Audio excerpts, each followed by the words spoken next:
ഇന്ന് നമ്മൾ തയ്യാറാക്കുന്നത് ഗോതമ്പ് പൊടിയും മുട്ടയൊക്കെ വെച്ചിട്ട് അടിപൊളിയായിട്ടുള്ള നല്ലൊരു പലഹാരമാണ്. ഇത് കഴിക്കാനായിട്ട് നല്ല ടേസ്റ്റ് തന്നെയാണ്.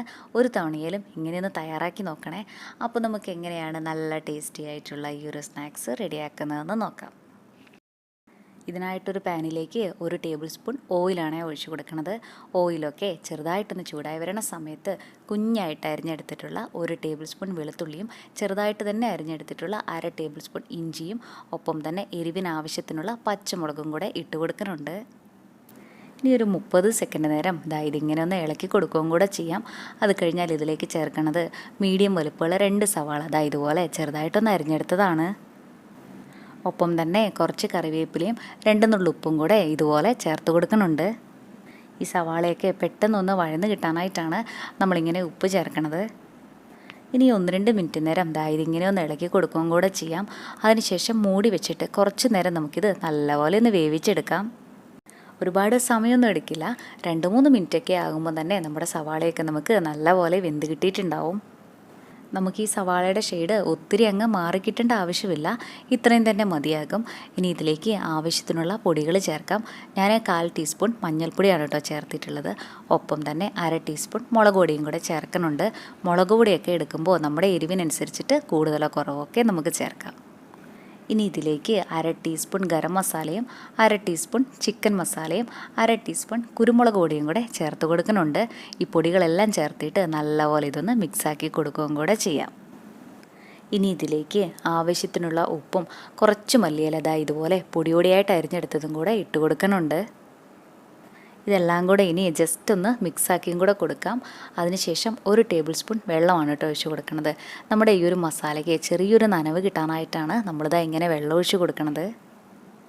ഇനി ഇത് 1-2 മിനിറ്റ് നേരം കൂടെ മൂടി വെച്ചിട്ട് നല്ലപോലെ ഒന്ന് വേവിച്ചിട്ടെടുക്കാം. ഇനി ഈ മസാലയിലേക്ക് ചേർക്കുന്നത് 1 മുട്ട പുഴുങ്ങിയ ശേഷം ഇതുപോലെ ചെറുതായിട്ട് കട്ട് ചെയ്തെടുത്തിട്ടുള്ളതാണ്. നിങ്ങളിപ്പോൾ എടുക്കുന്നത് തീരെ ചെറിയ മുട്ടയൊക്കെ ആണെങ്കിൽ 2 എണ്ണം എടുത്തോളൂ. ഇനി ഇതെല്ലാം കൂടെ നന്നായിട്ടൊന്ന് മിക്സാക്കി കൊടുക്കാം. അതിനുശേഷം നമുക്ക് ഫ്ലെയിം ഓഫ് ചെയ്യാം. എന്നിട്ട് ഇതിവിടെ തണുക്കാനായിട്ടൊന്ന് മാറ്റി വയ്ക്കാം. ഇനി അടുത്തതായിട്ട് ഒരു പാനിലേക്ക് 1 കപ്പ് വെള്ളമാണ് ഒഴിച്ചു കൊടുക്കുന്നത്. ഒപ്പം തന്നെ ആവശ്യത്തിനുള്ള ഉപ്പും 1/2 ടീസ്പൂൺ ഓയിലും കൂടെ ഒഴിച്ചു കൊടുക്കുന്നുണ്ട്. കണ്ടോ, ഇതുപോലെ വെള്ളമൊക്കെ ചെറുതായിട്ടൊന്ന് തിളച്ച് വരണ സമയത്ത് ഇതിലേക്ക് ചേർക്കുന്നത് 1 കപ്പ് ഗോതമ്പ് പൊടിയാണ്. ഇനി നല്ലപോലെ ഇതൊന്ന് മിക്സാക്കി കൊടുക്കുകയും കൂടെ ചെയ്യാം. ഈ സമയം ലോ ഫ്ലെയിമിൽ വെക്കാനായിട്ട് ശ്രദ്ധിക്കണേ. ഇതെല്ലാം കൂടെ നന്നായിട്ടൊന്ന് യോജിപ്പിച്ചെടുത്ത് കഴിഞ്ഞാൽ നമുക്ക് ഫ്ലെയിം ഓഫ് ചെയ്യാം. അതിനുശേഷം 10 മിനിറ്റ് നേരം ഇതിങ്ങനെയൊന്ന് മൂടി വയ്ക്കുകയും കൂടെ ചെയ്യാം. ഇപ്പോൾ നമ്മുടെ ഗോതമ്പ് മാവിൻ്റെ ചൂടൊക്കെ ചെറുതായിട്ടൊന്ന് പോയിട്ട് നമുക്കിത് കൈകൊണ്ട് പിടിക്കാൻ പറ്റണ പാകമായിട്ടുണ്ട്. ഇനി ഇത് നല്ലപോലെ ഒന്ന് കുഴച്ചെടുക്കാം. ഇത് കുറച്ച് നമ്മുടെ കയ്യിലൊക്കെ ഒട്ടിപ്പിടിക്കണ പരുവത്തിലുള്ള മാവായിരിക്കും. അത് കുഴപ്പമൊന്നുമില്ല. നമ്മളിത് പൊടിയും കൂടെ ചേർത്തിട്ടാണ് പരത്തിയിട്ടെടുക്കുന്നത്. അപ്പോൾ ശരിയായിക്കോളും. ഇനി മാവ് 2ആയിട്ട് ഇങ്ങനെയൊന്ന് ഡിവൈഡ് ചെയ്തിട്ട് എടുക്കുന്നുണ്ട്. പരത്താനായിട്ട് എളുപ്പത്തിന് വേണ്ടിയിട്ട് ഇങ്ങനെ ചെയ്യണമെന്നേ ഉള്ളൂ. ഒട്ടിപ്പിടിക്കാതിരിക്കാനായിട്ട് കുറച്ച് ഗോതമ്പ് പൊടി ഇങ്ങനെ ഇട്ട് കൊടുത്തിട്ടുണ്ട്. ഇനി നമ്മൾ പൂരിയൊക്കെ പരത്തിയെടുക്കില്ലേ, അതേപോലെ തന്നെ ഇതും നമുക്ക് പരത്തിയിട്ടെടുക്കാം. ഒരു രക്ഷയുമില്ല, അത്രയും ടേസ്റ്റി ആയിട്ടുള്ള സ്നാക്സാണ് ഇത്.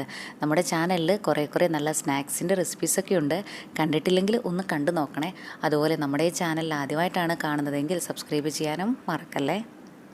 ഇനി ഇതിൻ്റെ മുകളിലായിട്ട് ഒരു പാത്രത്തിൻ്റെ അടപ്പ് വെച്ചിട്ട് നമുക്കിത് ഷേപ്പാക്കി കൊടുക്കാം. നമ്മളിത് പരത്തിയെടുക്കുന്ന സമയത്ത് ഒരുപാട് തിന്നായിട്ട് പരത്തിയെടുക്കരുതേ. ഒത്തിരി കനം കുറഞ്ഞൊക്കെ പോയി കഴിഞ്ഞാൽ നമ്മൾ ഷേപ്പാക്കി എടുക്കുമ്പോൾ പൊട്ടിപ്പോവാനുള്ള ചാൻസൊക്കെ ഉണ്ട്. എല്ലാം തന്നെ നമുക്ക് ഇതേപോലെ ചെയ്തിട്ടെടുക്കാം.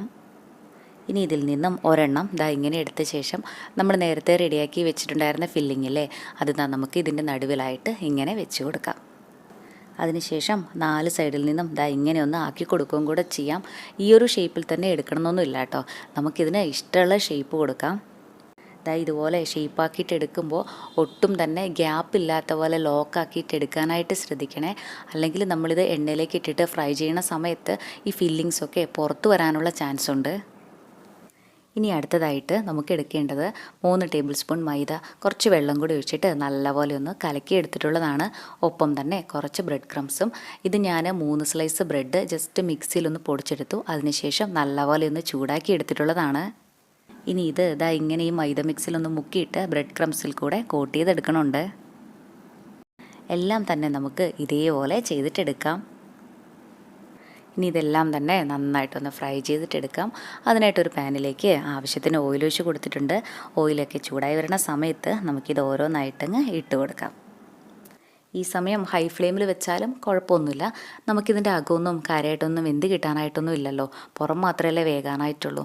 പെട്ടെന്ന് തന്നെ റെഡിയായി കിട്ടും. ഒരു സൈഡായി കഴിഞ്ഞാൽ ഒന്ന് മറിച്ചിട്ട് കൊടുക്കുകയും കൂടെ ചെയ്യാം. ഇപ്പോൾ ഇതിൻ്റെ 2 സൈഡും നല്ലപോലെ മുരിഞ്ഞ് കിട്ടിയിട്ടുണ്ട്. ഇത്രയും മതി. നമുക്കിനി ഇത് എണ്ണയിൽ നിന്ന് കോരി മാറ്റാം. നമ്മളിതിൻ്റെ അകത്ത് വെച്ചിട്ടുള്ള ഫില്ലിങ്സ് ഇല്ലേ, അതിനും നല്ല ടേസ്റ്റ് തന്നെയാണ്. ഗോതമ്പ് പൊടിയും മുട്ടയൊക്കെ നമ്മുടെ വീട്ടിൽ എപ്പോഴും ഉണ്ടാകുന്നതല്ലേ. ഇഷ്ടമായി കഴിഞ്ഞാൽ ഒരു തവണ ഇങ്ങനെയൊന്ന് തയ്യാറാക്കി നോക്കണേ. എന്നിട്ട് അഭിപ്രായം പറയാനും മറക്കല്ലേ കേട്ടോ. താങ്ക്